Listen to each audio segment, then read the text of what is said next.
Bapak Ibu Saudara yang dikasihi Tuhan, kita bertemu lagi pada saat ini untuk melanjutkan ibadah pendalaman Alkitab.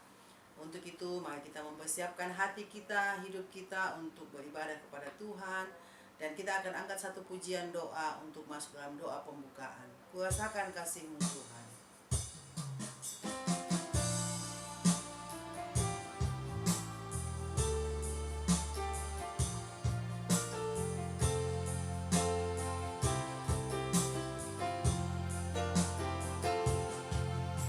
Rasakan kasih-Mu Tuhan, ku rasakan kuasa-Mu Tuhan, ku rasakan kasih kuasa Roh Kudus, ku rasakan kehadiran-Mu. Curahkanlah kuasa-Mu Tuhan, mujizat terjadi di tempat ini. Curahkanlah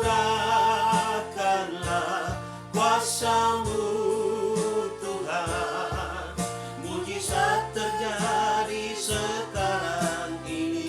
Curahkanlah kuasa-Mu Tuhan, mujizat terjadi di tempat ini. Curahkanlah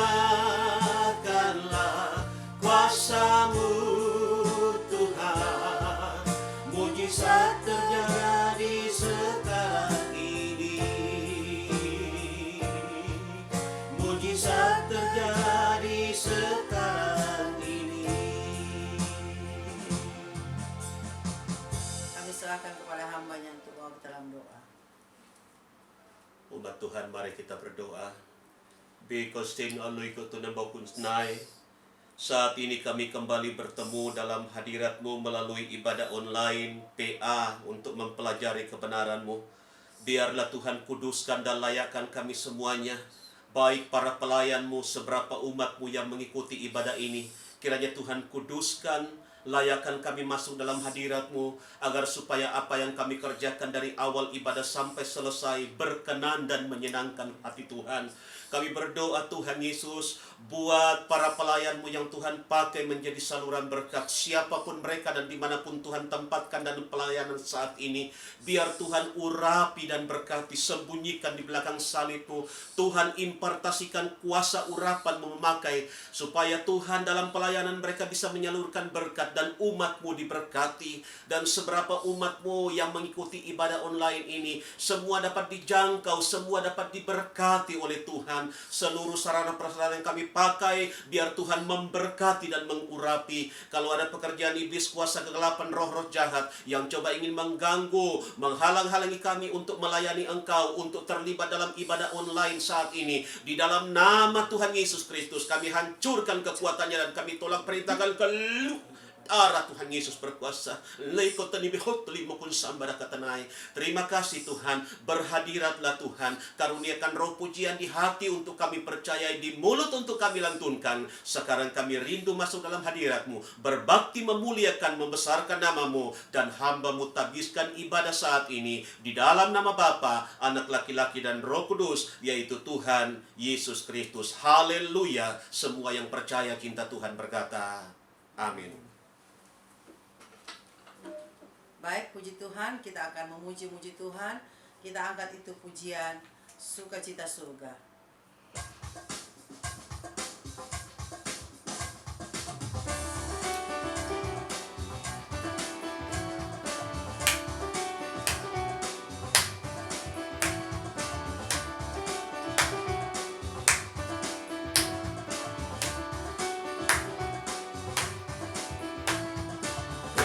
Sukacita surga, itulah kekuatan bagi jiwa.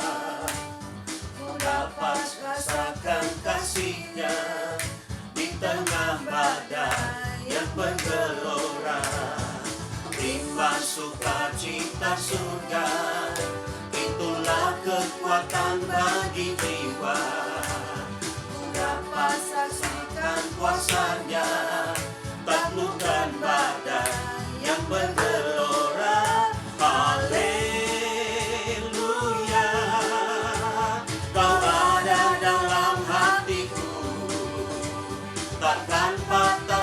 semangatku, takkan hilang kekuatanku.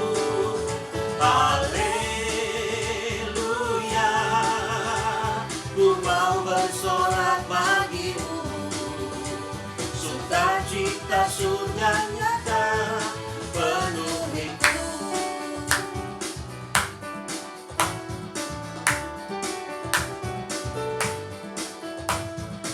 Nikmat sukacita surga, itulah kekuatan bagi jiwa. Ku dapat rasakan kasihnya di tengah badai yang bergelora. Nikmat sukacita surga, itulah kekuatan bagi jiwa. Ku dapat saksikan kuasanya, taklukkan badai yang bergelora. Haleluya, kau ada dalam hatiku, takkan patah semangatku, takkan hilang kekuatanku. Haleluya, ku mau bersorak bagimu, sukacita surga nyata penuhiku. Sukacita surga nyata penuhiku. Sukacita surga nyata penuhiku.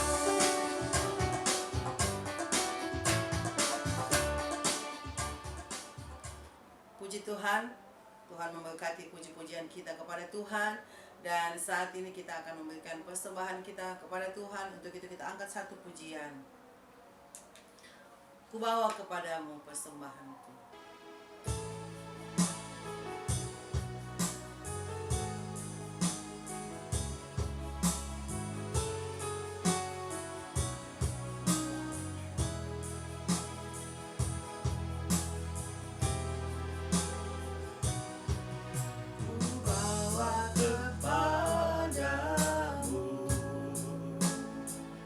Oh Tuhan,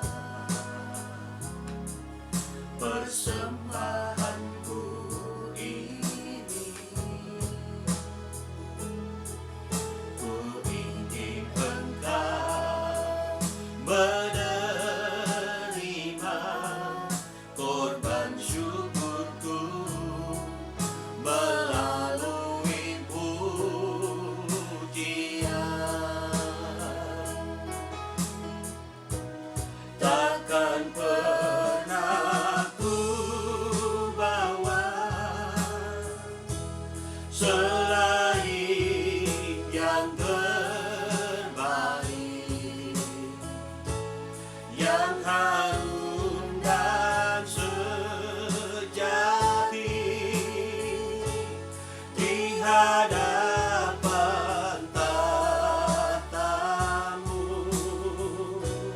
Yesusku, terimalah korban syukurku ini,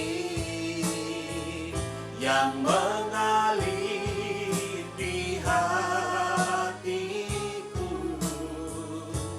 sebagai penyembahanku. Hoi lainai wasino uskomis kedenai.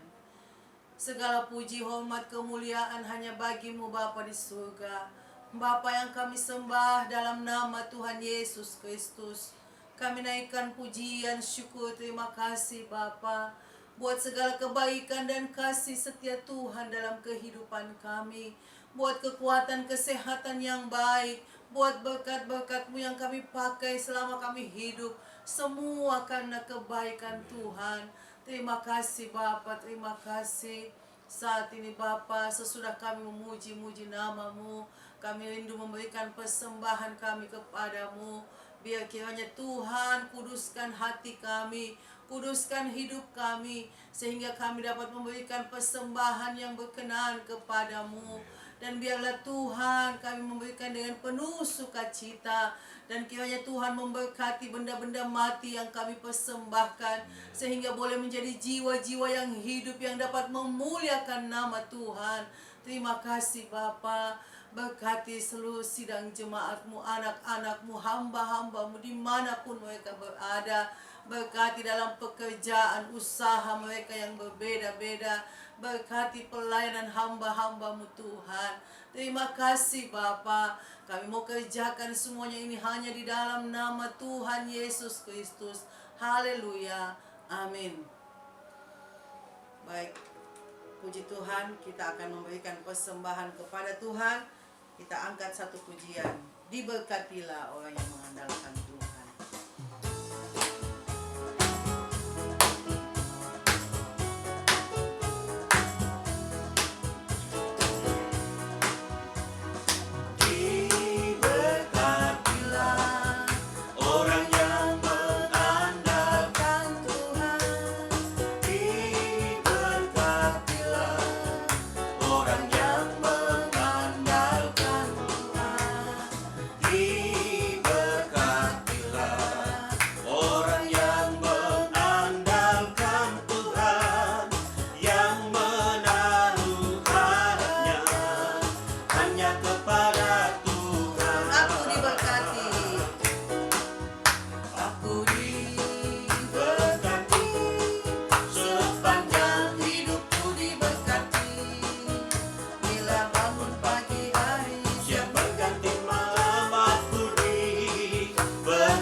Tuhan memberkati persembahan kita kepada Tuhan. Dan saat ini kita akan mendengarkan firman Tuhan. Untuk itu kita mempersiapkan hati kita. Kita angkat satu pujian doa. Kuasa-Mu nyata dalam kelemahanku.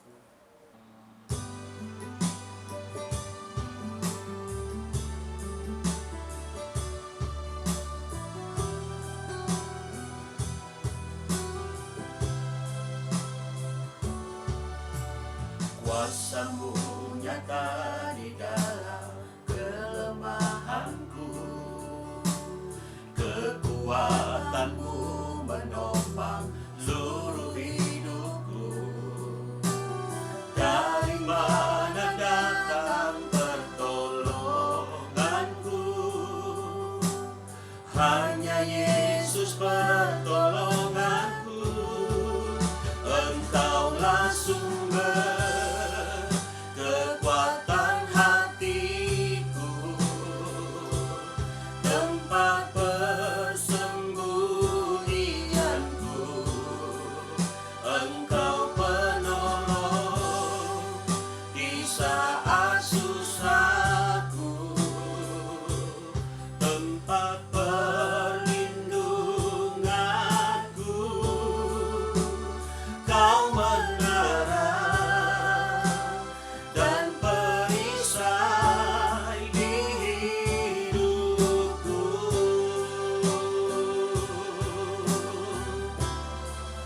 Engkaulah sumber kekuatan hatiku, tempat persembunyianku.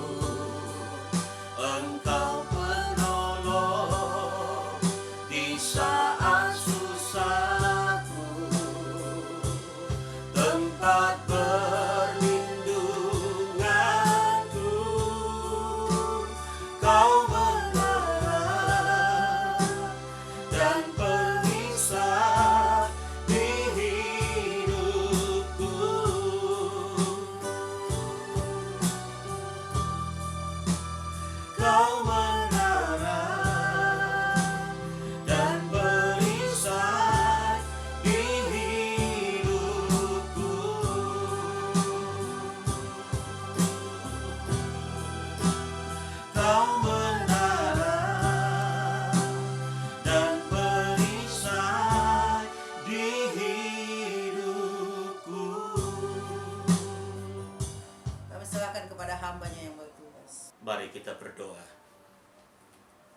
Setelah kami memuji-muji nama-Mu, kami memberikan persembahan sebagai tanda kasih, tanda syukur, dan tanda ibadah kami kepadamu.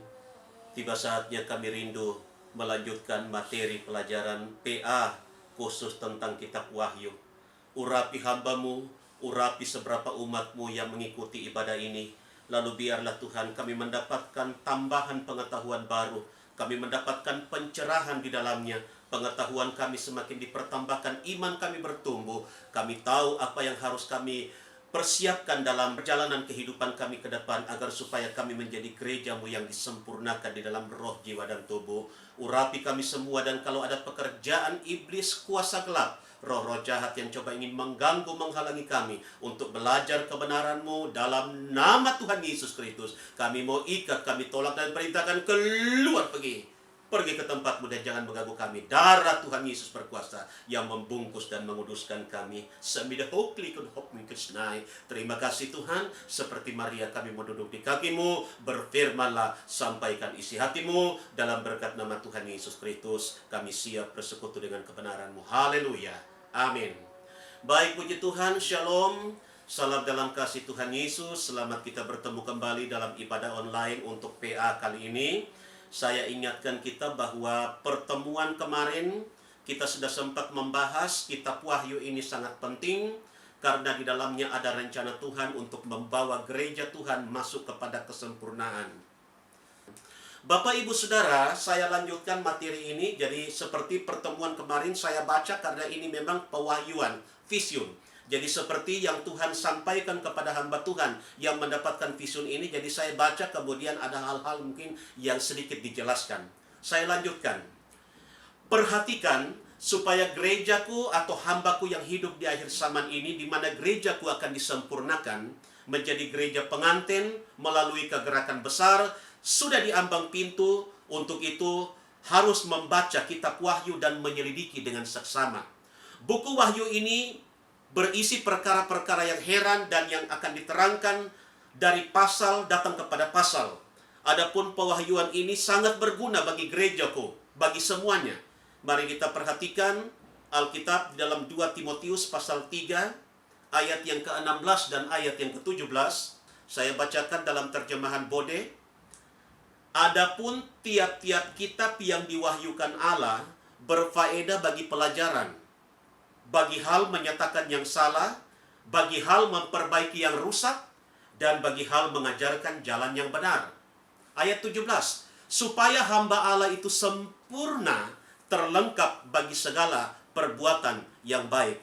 Jadi Bapak Ibu Saudara, perhatikan dari ayat ini memang banyak sekali manfaat yang berharga yang kita bisa dapatkan kalau kita belajar kebenaran firman Tuhan. Seperti kita sekolah, belajar. Di situ kita mengetahui apa yang salah yang selama ini kita kerjakan. Kemudian kuasa firman dan kuasa Roh Kudus itu akan memperbaiki hal-hal yang salah. Tentunya dia menunjukkan jalan kebenaran supaya kita menjadi milik kepunyaan Tuhan yang sempurna dan terlengkap untuk perbuatan yang baik. Juga perhatikan di dalam 2 Petrus pasal 1 ayat 19 sampai 21 yang berbunyi, saya baca dalam terjemahan Bode.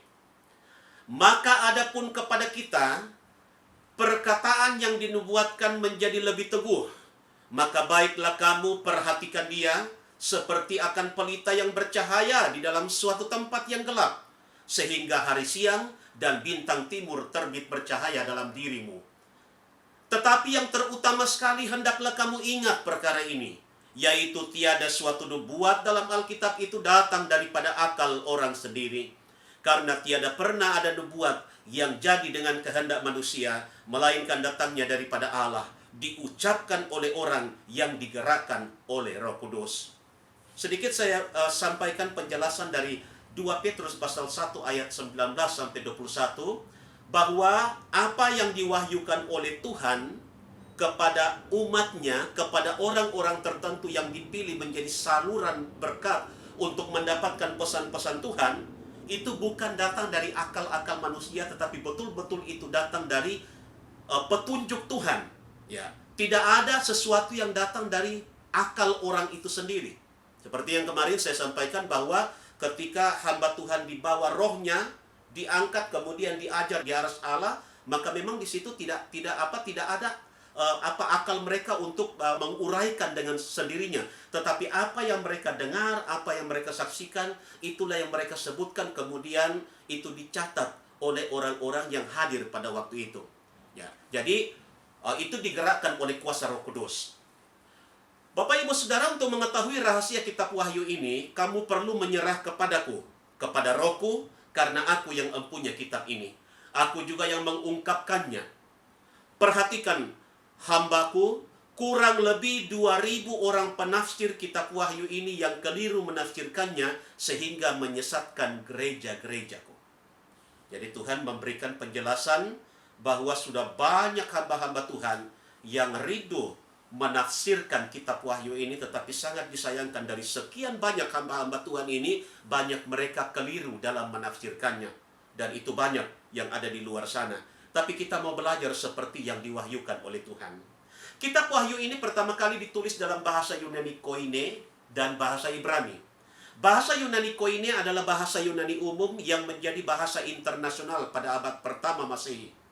Rasulku Yahya adalah keturunan bangsa Ibrani, karena itu dia mahir berbahasa Ibrani. Sehingga dia menulis kitab Wahyu ini dalam bahasa Ibrani. Kenapa dia juga menulis dalam bahasa Yunani Koine? Karena Rasul Yahya lama tinggal di Efesus menggembalakan sidang jemaatku.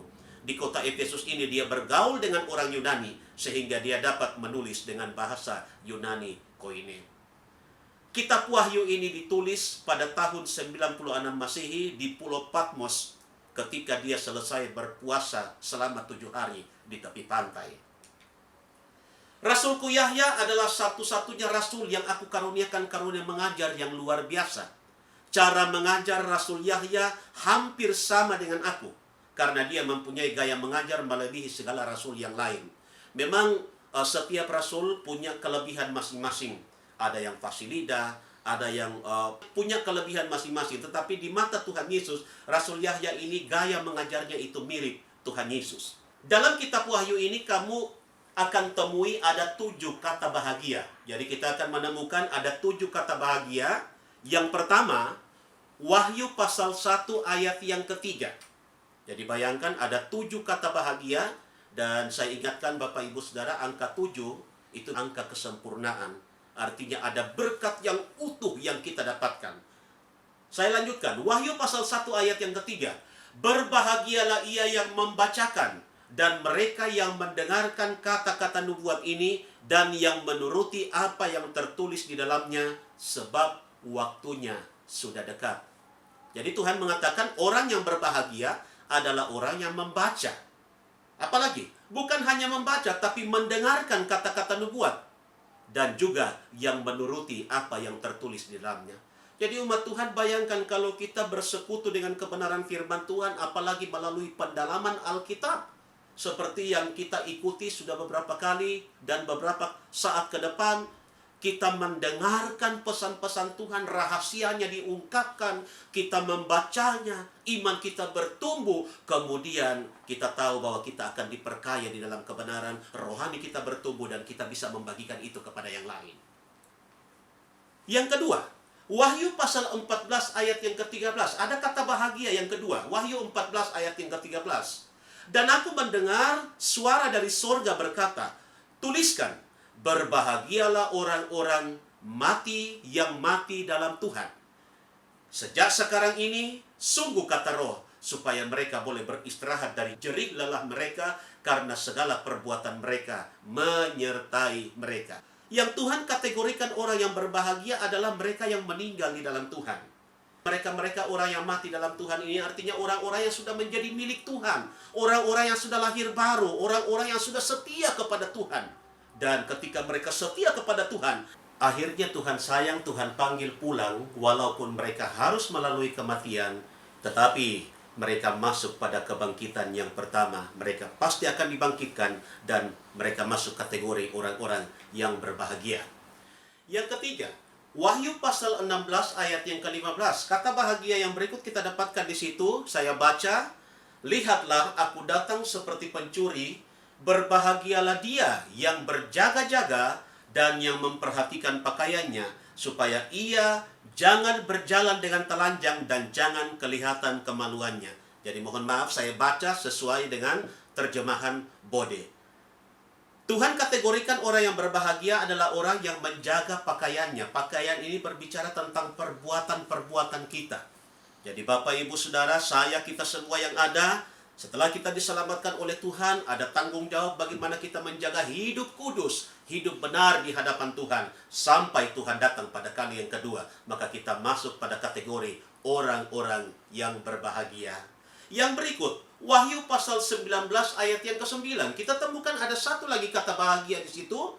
Lalu ia berkata kepadaku, tuliskanlah, berbahagialah mereka yang diundang ke perjamuan kawin anak domba. Katanya lagi kepadaku, perkataan ini adalah benar dan perkataan-perkataan dari Allah. Wahyu pasal 19 ayat 9 ke depan, pada waktu sampai materi ini kita akan banyak belajar dan memperdalam di situ bahwa setelah gereja Tuhan disingkirkan di atas lembah Megido selama 3 tahun dan 6 bulan, kita tahu di situ ada kebangkitan yang pertama, kemudian bertemu di udara, kemudian diubahkan, lalu mereka pergi ke awang-awangan untuk berpesta di sana. Jadi pernikahan gereja Tuhan itu ada di bumi, sedangkan pestanya itu ada di awang-awangan atau di sorga selama 75 hari. Sungguh satu acara yang sangat luar biasa. Kalau di dunia ini paling berapa hari orang-orang yang mungkin mampu mengadakan pesta, paling berapa hari. Tapi Tuhan menjanjikan gerejanya, gereja pengantin, dan saleh-salehnya akan masuk pada pesta kawin anak domba selama 75 hari di awang-awangan atau di sorga. Lalu di dalam Wahyu pasal yang ke-20 ayat yang ke-6 kita temukan lagi ada kata bahagia. Berbahagialah dan kuduslah ia yang mendapat bagian dalam kebangkitan pertama. Kematian yang kedua tidak berkuasa lagi atas mereka, tetapi mereka akan menjadi imam-imam Allah dan Kristus, dan mereka akan memerintah sebagai raja bersama-sama dengan Dia 1000 tahun lamanya. Jadi ini dikhususkan, yang masuk kategori bahagia adalah mereka-mereka yang masuk pada kebangkitan pertama. Dalam buku Pengungkapan pelajaran yang lain, Bapak, Ibu, Saudara, siapakah mereka-mereka ini? Habel sebagai martir pertama di Alkitab, salehnya Tuhan yang mati dibunuh oleh Kain. Kemudian sampai kepada akhir daripada penyempurnaan gereja Tuhan, kita tahu mereka yang bertahan di dalam kesalehan, dalam iman mereka, walaupun mereka harus mati, tetapi mereka masuk pada kebangkitan pertama. Dan kita tahu mereka akan diubahkan bersama dengan orang yang hidup di angkasa, seperti yang saya katakan tadi, kemudian berpesta, lalu sesudah itu turun ke bumi. Dan kita tahu bahwa ada janji Tuhan, Yesus akan membangun kerajaannya yang bernama kerajaan 1000 tahun masa damai. Wahyu pasal 22 ayat yang ke-7. Sesungguhnya aku datang segera, berbahagialah orang yang menuruti perkataan-perkataan nubuat ini. Perkataan-perkataan nubuat ini tentunya yang dimaksudkan adalah apa yang tersuguh di dalam kitab Wahyu. Saya ingatkan kembali pertemuan kemarin, kitab Wahyu bukan saja kitab yang ke-66, tapi kitab Wahyu itu kesimpulan dari kitab-kitab yang lain. Karena di situ semua rencana Tuhan diungkapkan tentang kesempurnaan gereja sampai kepada Yerusalem yang baru. Itu sebabnya sangat penting umat Tuhan dan berbahagia kita bisa bertemu dalam ibadah online ini untuk belajar kebenaran firman Tuhan. Yang berikut, Wahyu pasal 22 ayat yang keempat. Ini kata bahagia yang ke-7. Demikian bunyi firman Tuhan. Berbahagialah mereka yang membasuh jubahnya. Mereka akan memperoleh hak atas pohon-pohon kehidupan dan masuk melalui pintu-pintu gerbang ke dalam kota itu. Jadi nanti Wahyu pasal 22 ayat yang ke-14 kita akan belajar banyak. Itu sebabnya biar kita tenang dalam hadirat Tuhan, kita bersungguh-sungguh belajar, diisi oleh kebenaran firman Tuhan. Baik, saya lanjutkan. Kemudian ada pula 7 perkara yang berlainan di samping 7 sidang dan 7 roh Allah, yaitu dalam Wahyu pasal 5 ayat yang ke-8 kita temukan ada 7 materai. Wahyu pasal 8 sampai Wahyu pasal 11, di situ ada 7 sangkakala. Oke, jadi Wahyu 5 sampai Wahyu 8, 7 materai. Wahyu 8 sampai Wahyu pasal 11, 7 sangkakala. Kemudian Wahyu 10 ayat 3 dan 4 ada 7 guru. dan Wahyu pasal 12, Wahyu pasal 13, itu ada 7 makhluk yang disebutkan di situ. Di antaranya perempuan yang bersarung dengan 3 benda di angkasa. Dan nanti kita akan sampai kepada materi itu berbicara tentang gereja pengantin. Ada makhluk yang kedua, naga, iblis, setan.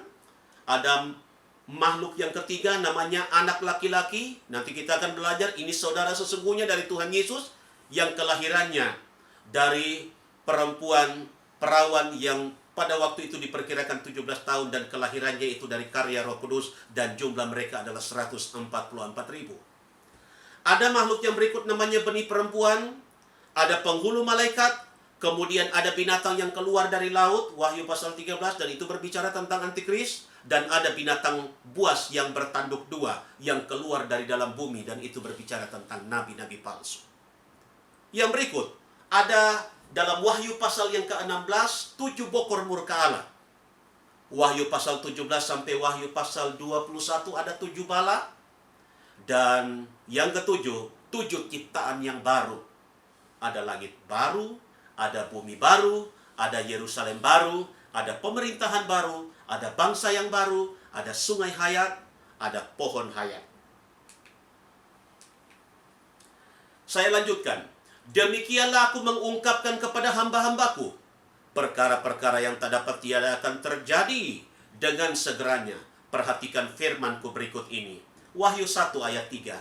Berbahagialah orang-orang yang membacakan dan segala orang yang mendengar perkataan nubuat dan memasukkan dalam hatinya segala perkara yang tersurat di dalamnya, karena masanya sudah dekat. Perhatikan, diulang kembali, membaca, mendengar, memasukkan dalam hati. Kalau saya sederhanakan memasukkan dalam hati artinya menerima.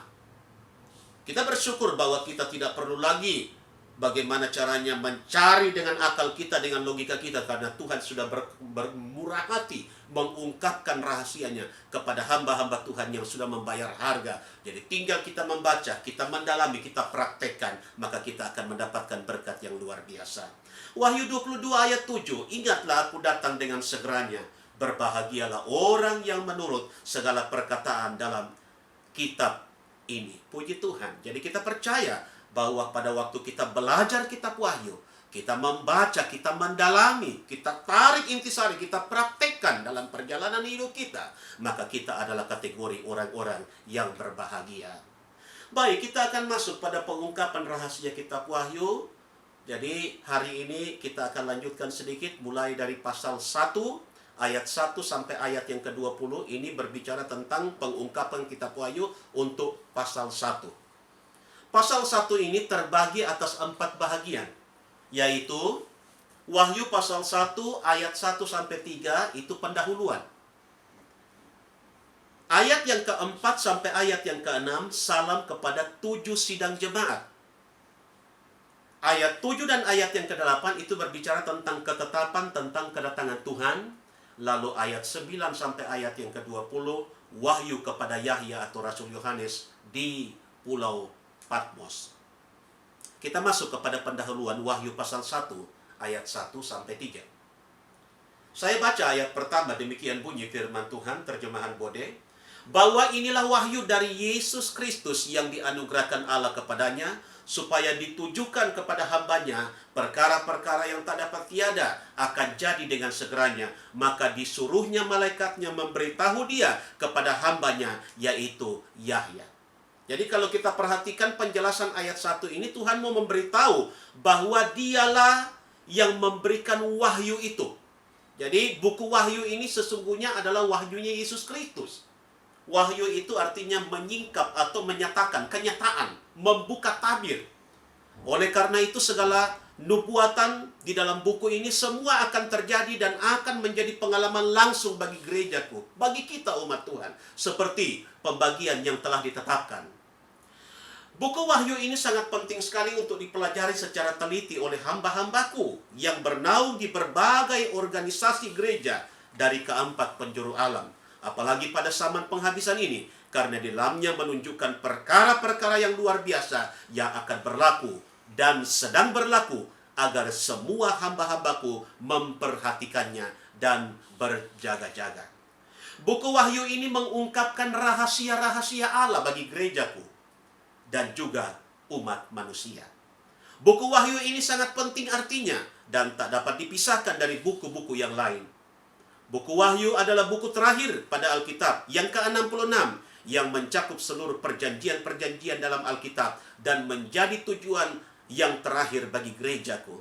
Jadi buku Wahyu ini menyimpulkan seluruh 65 kitab yang ada dalam Alkitab, dan buku Wahyu ini bukan wahyunya Rasul Yahya, tetapi wahyunya Yesus Kristus yang telah dianugerahkan Bapa kepada Yesus. Susunannya sebagai berikut.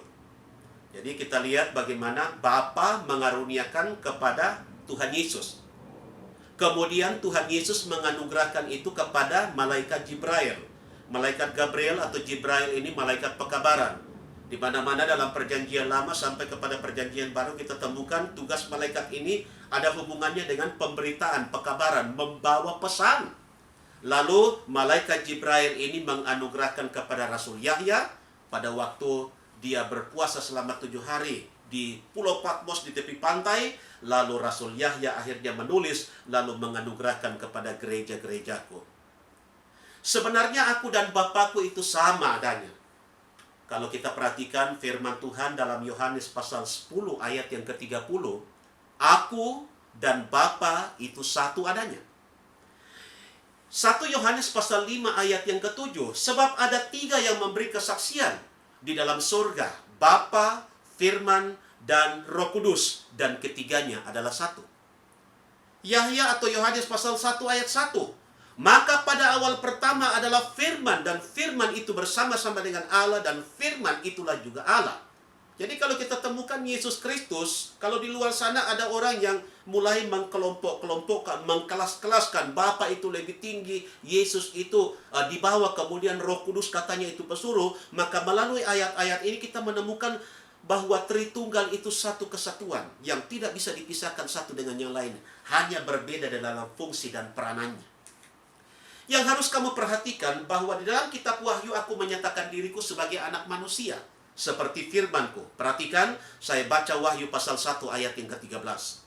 Dan di tengah-tengah kekidian itu seorang yang seperti anak manusia, berjubah panjang sampai ke kaki, dan bergetang dadakan cindai daripada emas.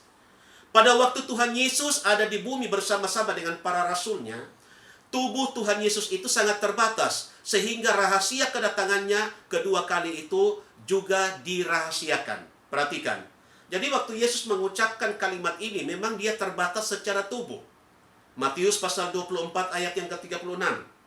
Tetapi akan hari dan ketikanya, tiada seorang jua pun yang mengetahui, meski malaikat sekalipun yang di sorga atau anak itu, melainkan hanya Bapa saja.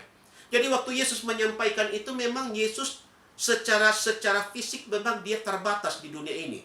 Itu sebelum dia mati. Sebab pada waktu Yesus mati, dia turun ke alam bumi paling bawah, kemudian dia merampas kunci alam maut. Lalu dalam Matius pasal 28 ayat yang ke-18 dikatakan, segala kuasa telah diberikan kepadaku di surga, di bumi, dan di bawah bumi. Berarti dia adalah Tuhan. Inilah yang menjadi pegangan bagi setiap hamba-hambaku yang melayani pekerjaanku, bahwa kedatanganku tiada seorang pun yang mengetahui, baik malaikat, baik aku pun. Jadi ada orang-orang yang salah menafsirkan. Mereka kutip ayat yang tadi bahwa anak sendiri tidak tahu, tetapi yang Yesus maksudkan, dia terbatas secara fisik karena dia belum mengerjakan keselamatan. Dan memang pada waktu dia bangkit dari kematian, dia mengatakan segala kuasa telah dikaruniakan kepadaku. Jadi kalau ada hamba-hamba Tuhan yang mengatakan Yesus pun tidak tahu, saya percaya bahwa mereka keliru menafsirkan ayat tersebut. Tetapi aku ucapkan itu sebelum aku mati di kayu salib.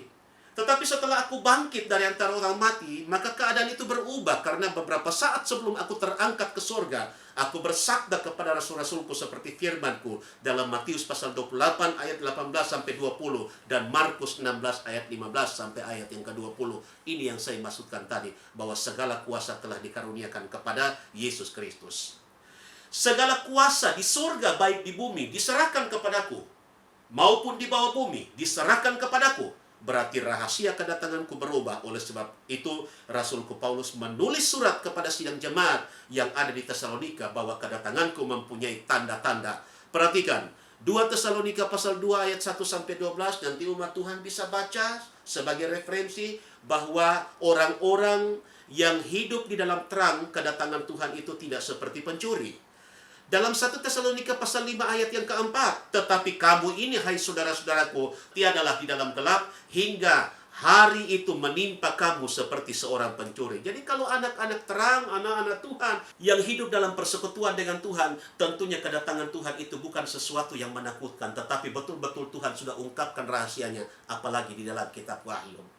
Tapi dalam keadaan sekarang ini di mana gerejaku akan disempurnakan, aku diizinkan Bapakku untuk menunjukkan perkara-perkara yang akan datang. Dan rahasia kedatanganku ini akan dijelaskan dalam Wahyu pasal 5. Nanti umat Tuhan, apabila sudah sampai waktunya, kita akan banyak membahas dalam Wahyu pasal 5 tentang bagaimana kuasa yang luar biasa daripada Tuhan.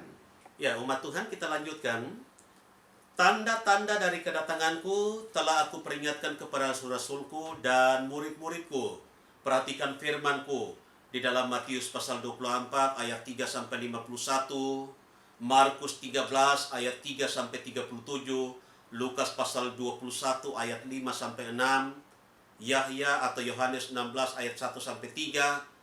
Nanti Bapak Ibu Saudara kalau bisa baca, walaupun mungkin pengkalimatannya agak beda sedikit, tetapi sinopsis ini saling melengkapi bahwa Yesus sedang berbicara tentang tanda-tanda kedatangan Tuhan pada kali yang kedua. Itu sebabnya kalau dihubungkan sebentar, kalau sampai waktunya dalam Wahyu pasal 6, akhirnya kita paham bahwa apa yang Yesus pernah ucapkan ketika dia memberentangkan tentang tanda-tanda kedatangan Tuhan pada kali yang kedua, ternyata itu ada yang sudah digenapi, sedang digenapi, dan akan digenapi kemudian. Di sini aku sudah peringatkan, apabila segala perkara ini mulai nampak dan berlaku, hendaklah kamu berjaga-jaga, karena hari kedatanganku sudah dekat sekali. Perhatikan Matius pasal 24 ayat yang ke-25 yang berbunyi, perhatikanlah, aku sudah mengatakan kepadamu terlebih dahulu. Jadi waktu Yesus mengatakan tanda-tanda akhir zaman, kita tahu itu baru tanda-tanda, tetapi kita sedang berada pada zaman gereja, zaman Roh Kudus. Bukan lagi di awal daripada zaman Roh Kudus atau zaman akhir, tetapi di penghujung daripada zaman akhir. Saya ingatkan kita bahwa sebenarnya kita sedang berada pada pembukaan materai keempat menuju kepada materai kelima. Ada proyek Tuhan yang besar. Untuk itu umat Tuhan, siapkan dirimu. Gereja akan dibawa masuk kepada kesempurnaan. Materi kita untuk kali ini cukup. Nanti pertemuan berikut kita akan lanjutkan tentang pewahyuan yang Tuhan berikan, tetapi setan juga akan menyusupkan pewahyuannya. Dan nanti kita akan diberitahu seperti apa itu pewahyuan dari Tuhan dan seperti apa itu pewahyuan daripada setan. Baik umat Tuhan, demikianlah firman Tuhan dalam pelajaran PA kali ini, dan kita akan masuk di dalam doa dan penyembahan. Umat Tuhan, saya jemput kita berlutut semua, lalu kita mau nyanyikan satu pujian.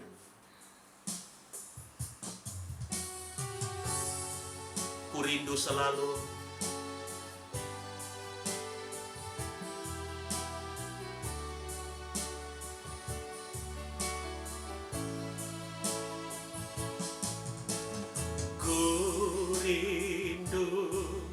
setiap waktu hidupi kebenaran-Mu, bukan dengan kuatku, namun karena Roh-Mu.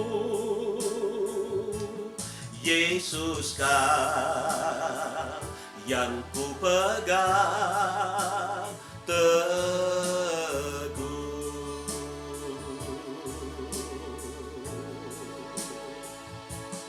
Engkaulah Tuhan, Engkau Raja, Engkaulah Raja, berdaulat atas hidupku, ku berserah. Engkau Engkau Tuhan, Engkaulah Tuhan. Mari umat Tuhan nyanyikan pujian ini. Siapkan dirimu untuk menyembah Dia, Raja. Berdaulat atas hidupku, ku berserah penuh. Berdaulat atas hidupku, ku berserah penuh. Kita berdoa, seberapa kebenaran-Mu yang telah kami pelajari, kami berdoa kiranya itu dapat tertanam dalam hati kami, termaterai, boleh bertumbuh, berakar, boleh berbuah, sehingga kami dibawa kepada pertumbuhan rohani. Kami mengerti rencana-Mu, dan kami masuk pada kelompok gereja yang disempurnakan sebentar. Terima kasih Tuhan. Saat ini kami rindu masuk lebih dalam untuk menyembah Tuhan. Kuduskan kami, biar penyembahan naik menjadi bakaran dupa yang berkenan kepada Tuhan. Kalau ada pekerjaan setan, kuasa iblis, roh jahat mengganggu, menghalangi kami untuk menyembah Tuhan, dalam nama Tuhan Yesus kami usir dia keluar. Darah Tuhan Yesus berkuasa. Terlebih holy kun semaku tenai. Kami siap menyembah Tuhan dalam nama Tuhan Yesus Kristus. Umat Tuhan kita berlutut yang baik. Engkaulah Tuhan, Engkaulah Raja. Berdaulat atas hidupku, ku berserah penuh. Kita menyanyi dalam roh.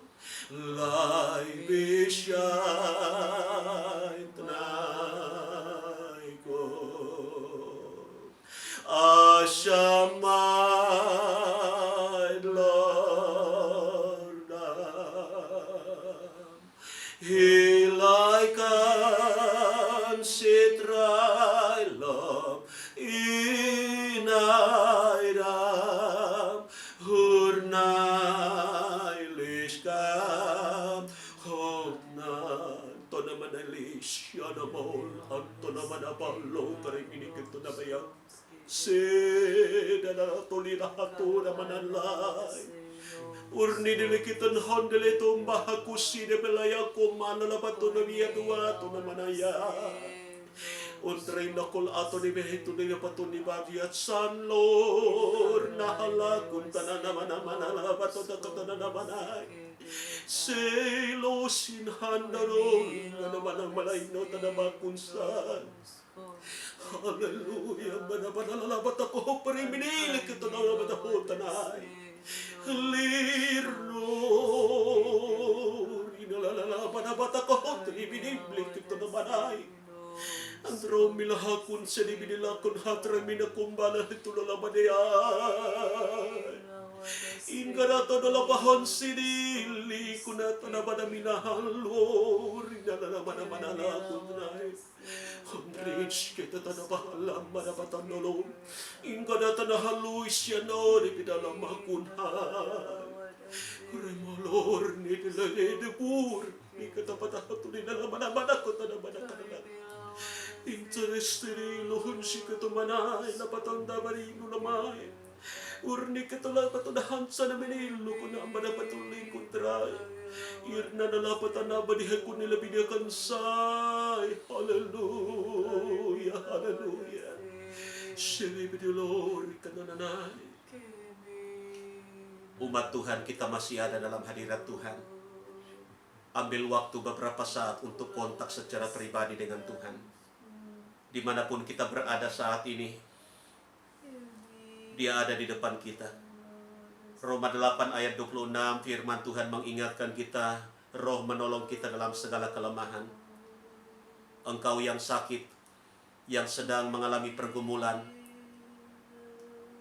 ceritakan semua kepada Tuhan. yang sudah penuh dengan Roh Kudus, pakai bahasa roh, berkata-kata dengan Tuhan. Mungkin engkau tidak mengerti apa yang engkau ucapkan, tapi Bapamu di surga tahu. Roh Kudus akan menyampaikan dengan sempurna apa yang menjadi harapan kerinduanmu. Mulai kusina manalay. Manalori na manoli katanamay. Sa manahot na minakatalay. Dia ada di depanmu. Dia hanya sejauh doa. Mari, manfaatkan momentum ini untuk bercerita kepada Tuhan. Hinolori kata na manalang manakatanay. Simeon. Hindi na tatapahuli. Kunusto na balay ko na tanabinay lang kung tayo. Glory, hallelujah, Yesus. Simeon kung tanay. Dengar ungkapan hati, isi hati dari umat-Mu Tuhan.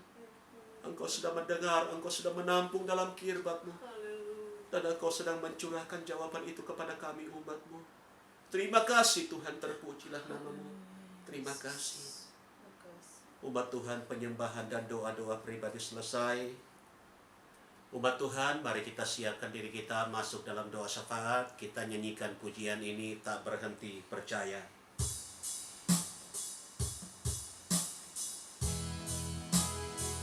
Apapun yang terjadi dalam hidup kita, yakinlah bahwa Tuhan tidak pernah melupakan. Tuhan tidak akan pernah meninggalkan kehidupan kita. Mari bersama kita katakan, tak sekalipun melupakanku, Kau menuntun langkahku. Ku tak pernah sendiri, ku tak pernah sendiri. Kau tak tinggalkan, Kau tak tinggalkanku. Tak sekalipun, tak sekalipun melupakanku, Kau menuntun langkahku. Ku tak pernah sendiri, Kau tak tinggalkanku. Ku tak akan pernah menyerah sampai kulihat Kau bekerja. Ku percaya, amin, haleluya, kan nyata. Ku takkan berhenti percaya. Umat Tuhan, kita berdoa. Le ketemu usmai. Setelah kami mendengarkan firman-Mu, setelah kami menaikkan doa dan penyembahan kepadamu, kami akan masuk dalam doa syafaat. Ilahi kudsi mahukutenai, kuduskan dan layakkan kami menaikkan doa syafaat. Tuhan, ketika kami berdoa, biarlah Tuhan mendengarkan doa-doa kami. Maka hadirat Tuhan akan datang melawat umat-Mu Tuhan. Apa yang kami doakan Tuhan kabulkan. Kalau ada pekerjaan setan, iblis, kuasa roh jahat yang coba menyusup, mengacau, mengganggu jalannya doa kami sampai ke hadirat-Mu, menghalangi kuasa doa bekerja, dalam nama Tuhan Yesus kami perintahkan dan tolak dia keluar pergi. Darah Tuhan Yesus berkuasa. Pertama-tama kami berdoa buat bangsa dan negara kami. Kami bersyukur buat bangsa Indonesia yang Tuhan kasihi. Di dalamnya kami boleh hidup, bergerak, beraktivitas. Itu semua karena anugerah Tuhan. Hari-hari ini bangsa kami mengalami proses, tapi kami percaya Tuhan ada di bangsa kami. Untuk itu kami perlu berdoa. Berkatilah bangsa kami Indonesia. Berkati pemerintah kami Tuhan. Kami percaya banyak pergumulan yang sedang diperhadapkan, termasuk pergumulan dalam menghadapi badai COVID ini. Tapi kami percaya COVID ini pasti akan berlalu dan bangsa kami akan menerima pemulihan. Untuk itu Tuhan memberkati dan dampingi pemimpin kami, Presiden, Wakil Presiden, Kabinet Indonesia Maju, jajaran pemerintahan dari pusat sampai ke pelosok. Semua dapat bekerja bersinergi bersama-sama dalam menjalankan tugas sehingga setiap program dapat dijalankan dengan baik dan semua permasalahan ada jalan keluarnya, ada solusinya. Bangsa kami dipulihkan, bangsa kami dipersiapkan menerima kemuliaan Tuhan. Tuhan. Kami berdoa buat orang-orang yang terdampak COVID. Bapa, ada yang dirumahkan, ada yang di PHK, tapi kami percaya bahwa Tuhan sumber penghiburan akan menghibur mereka.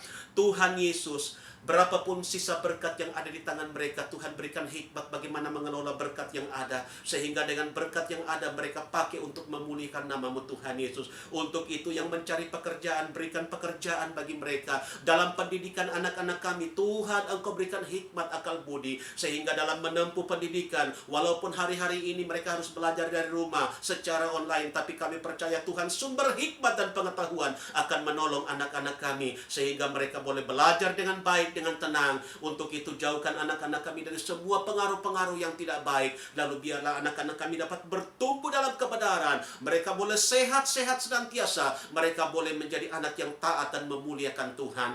Berdoa buat hamba-hamba-Mu dimanapun berada dalam tugas, oh Tuhan, pekabaran Injil, para misionaris, utusan-utusan Injil. Tuhan berkati mereka, perlengkapi dengan kuasa dan urapan-Mu. Hibur mereka Tuhan, mereka yang melayani di kota-kota, di desa-desa, di gunung, di lembah, di tempat-tempat terpencil. Cukupi semua keperluan kebutuhan mereka. Hibur dengan tanda heran dan mujizat. Bahkan Tuhan kirim petobat-petobat baru. Kebutuhan keperluan mereka Tuhan adakan, siapkan. Terpujilah nama-Mu Tuhan, terpujilah nama-Mu. Kami berdoa anak-anak-Mu yang mungkin saat ini sedang sakit, biar Tuhan sembuhkan mereka. Mari umat Tuhan yang sakit, angkat tangan-Mu.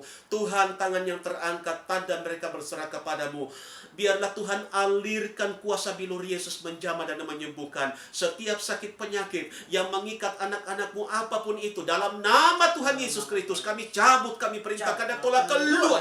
Darah Tuhan Yesus berkuasa. Rikosnai, kami percaya oleh iman kami, oleh bilur-bilur Tuhan Yesus, saudara-saudara kami yang sakit sudah disembuhkan oleh Tuhan. Saudara yang mungkin dalam keadaan kecewa, sakit hati oleh karena mungkin ada persoalan pergumulan yang tidak mampu saudara hadapi, angkat tanganmu. Bapa, Engkau lihat tangan-tangan yang terangkat, mereka yang sedang kecewa, mereka yang sedang gundah, mengalami proses. Tuhan hibur mereka.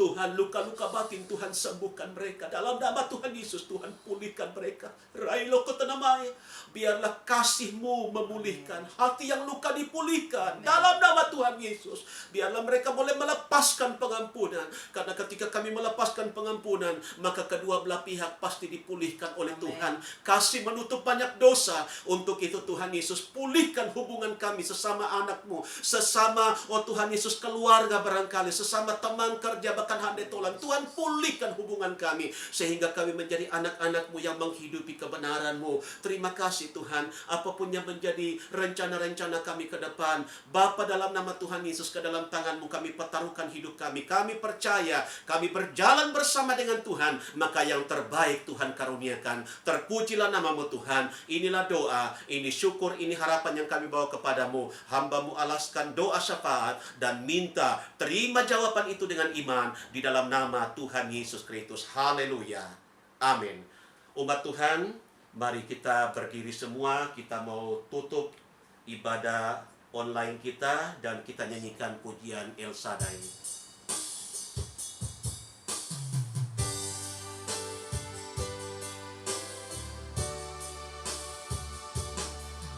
El Shaddai, El Shaddai, Allah Maha Kuasa. Dia besar, Dia besar, Dia besar. El Shaddai mulia, berkatnya melimpah. El Shaddai. Dan umat Tuhan, mari kita angkat wajah kita, tadakan kedua tangan, arahkan hati kepada Tuhan Yesus pemberi berkat. Lalu dengan iman kita terima berkat Tuhan. Kekasih-kekasih Tuhan, terima berkat anugerah sejahtera dari Tuhan Yesus. Dan biar kasih dan sayang dari Allah yang Bapa kami, pimpinan urapan persekutuan, kekuatan dalam penghiburan Roh Kudus, Tritunggal dalam Tuhan Yesus Kristus, ketiganya memberkati hidup nikahmu, rumah tanggamu, pendidikan, pekerjaan, langkah-langkah pelayanan, dan segala rencana-rencanamu, mulai pada saat ini sampai reka fajar hari Maranatha. Tuhan Yesus datang kembali menyambut kita masuk dalam surga Yerusalem yang baru. Dalam berkat nama Tuhan Yesus kami mengucap syukur, dan kami tutup ibadah PA untuk saat ini. Haleluya. Semua yang percaya cinta Tuhan berkata amin. Bapak Ibu Saudara, ibadah kita telah selesai, dan kiranya apa yang kita dapatkan melalui ibadah kali ini dapat membekali perjalanan kehidupan kita. Kalau ada pertanyaan-pertanyaan yang Bapak Ibu hendak sampaikan, bisa tulis di kolom komentar, dan nanti apabila tiba waktunya pasti akan terjawab, karena materi kita masih akan jalan dalam beberapa pertemuan ke depan. Dan Tuhan Yesus memberkati. Shalom.